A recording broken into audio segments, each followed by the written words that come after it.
வாசிங்க. உனக்கு கொடுப்பேன் என்று சத்தம் போட்டு வாசிங்க. கர்த்தர் உன் பிதாக்களுக்கு ஆணையிட்ட தேசத்தில் கர்த்தர் உன் கற்பத்தின் கனியிலும் உன் மிருகஜீவனின் பலனிலும் உன் நிலத்தின் கனியிலும் உனக்கு பரிபூர்ண நன்மை உண்டாக. அதுவும் கையிட்டு பிரயாசம், இதுவும் கையிட்டு பிரயாசம்.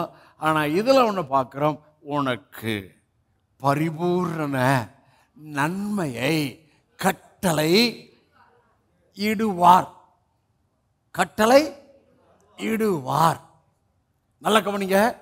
பரிபூர்ண நன்மையை கட்டளை இடுவார். ஆமென். அப்போ அவருடைய எண்ணம் என்ன? தம்முடைய ஜனங்களை குறித்து பரிபூர்ண நன்மையை கட்டளை இடுவார். அது இஸ்ரவேல் ஜனங்களுக்கு நியாயப்பிரமாணத்துக்கு அடுத்த காரியத்தில் சொன்னது. ஆனால் இயேசு சிலுவையில் செய்து முடித்து விட்டார்.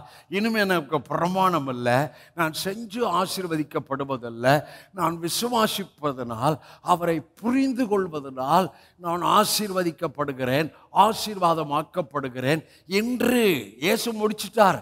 ஆகவே உங்களுக்கு இந்த உலகத்துக்கு அடுத்த வாழ்வில பரிபூர்ண நன்மையை அவர் கட்டளையிட்டு விட்டார்.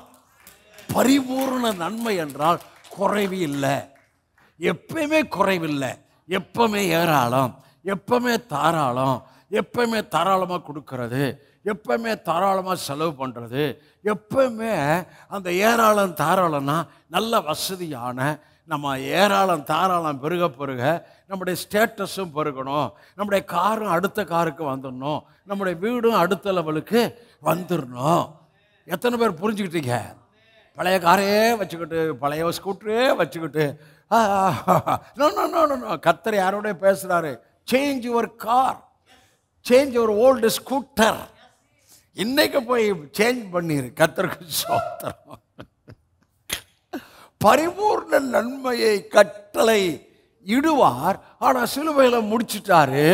உங்களுக்கு சிலுவைக்குள்ள உங்கள் ஆவி உயிர்ப்பிக்கப்பட்டதுக்குள்ள பரிபூர்ண நன்மையை கட்டளையிட்டு விட்டார்.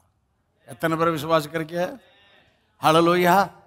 ஆக உங்கள் சம்பளத்தில், வருமானத்தில், பொருளாதாரத்தில், உங்கள் கையின் பிரயாசத்தில், பிஸ்னஸில் இன்றைக்கு ஒரு பெரிய next level promotion, next level டெஸ்ட்மனியை உங்களுக்கு பிதா குமாரன் பரிசுத்தாவின் நாமத்தில் நான் பிரகடனப்படுத்துகிறேன். உங்களை நான் மனதார வாயார என் ஆவியிலிருந்து உங்களை நான் பிளஸ் பண்ணுகிறேன். 5 மடங்கு ஆசீர்வாதம் வர்றத சொல்கிறேன்.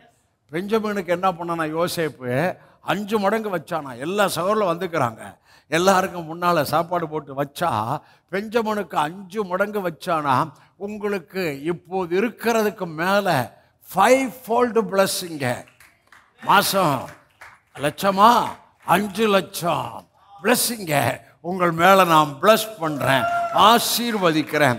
உங்கள் வேலையில் ஒரு சடன் ப்ரமோஷனை நான் சொல்லி உங்களை ஆசீர்வதிக்கிறேன்.